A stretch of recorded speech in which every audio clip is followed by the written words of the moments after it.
Ya, baik. Video kali ini saya akan membahas tentang materi dari KD 3.5 yaitu protozoa. Nah, dalam protozoa, pengertian protozoa adalah bentuk mikroorganisme yang berukuran seperti hewan atau bentuknya seperti hewan. Nah, di protozoa terdapat tiga karakteristik dari protozoa sendiri. Yang pertama ada eukariotik, yang kedua ada heterotrof, dan yang ketiga memiliki alat gerak.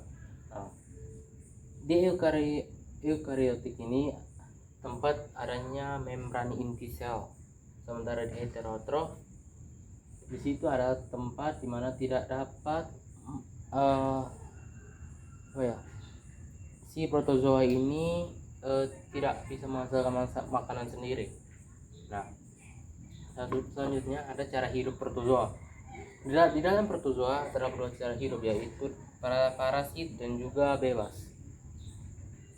Nah, di dalam cara hidup protozoa ini, yang pertama parasit, itu ada dua, tergantung dari parasit mana. Ada parasit dalam yang menempel atau mengikat diri di dalam inangnya, sementara parasit luar menempel tapi di bagian luar dari inangnya tersebut. Sementara bebas adalah bakteri yang tidak terikat pada inang, yang mampu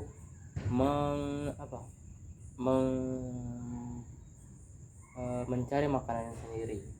Bisa saja protozoa ini memakan mikroorganisme lain yang seukuran dari protozoa. Nah, protozoa ini disangkal bahwa dia adalah awal mula dari bentuknya organisme-organisme di muka bumi ini. Nah, di dalam protozoa terdapat 4 klasifikasi. Nah, 4 klasifikasi tersebut itu saya menjelaskan dengan singkat. Yang pertama ada rhizopoda, yaitu bergerak dengan kaki semu. Kemudian ada sporozoa, itu hampir semuanya hidup bagaikan parasit dan tidak ada alat gerak. Sementara yang ketiga ada flagellata. Nah, yang ketiga ini memang mirip seperti bakteri, memiliki kaki bulu cambuk di sekitar dinding sel atau kapsulnya. Kemudian yang terakhir ada ciliata. Ciliata ini tidak berubah bentuk atau bentuknya tetap dan bergerak dengan rambut getar atau silia, mungkin hampir mirip dengan bulu cambuk. Baik, itu saya dari saya. Terima kasih. Oke, yang selanjutnya ada cara berproduksi protozoa. Cara reproduksi protozoa masih ada dua, tetap seperti bakteri, yaitu aseksual dan seksual. Nah, aseksual dilakukan dengan cara membelah diri, ya. Dengan cara membelah diri, membelah diri ini dibagi lagi menjadi dua, yaitu ada yang menggunakan mitosis dan skenogoni. Nah, tujuan dari masing-masing kedua ini juga berbeda.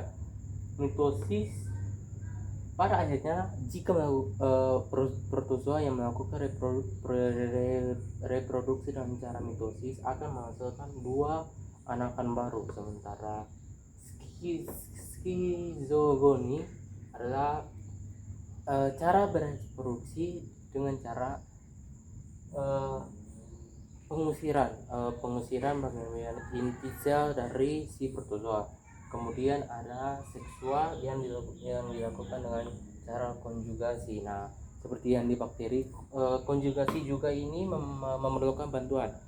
Misalnya di protozoa ini memerlukan gamet, contohnya nyamuk atau apalah. Contohnya yang penting yang membutuhkan gamet.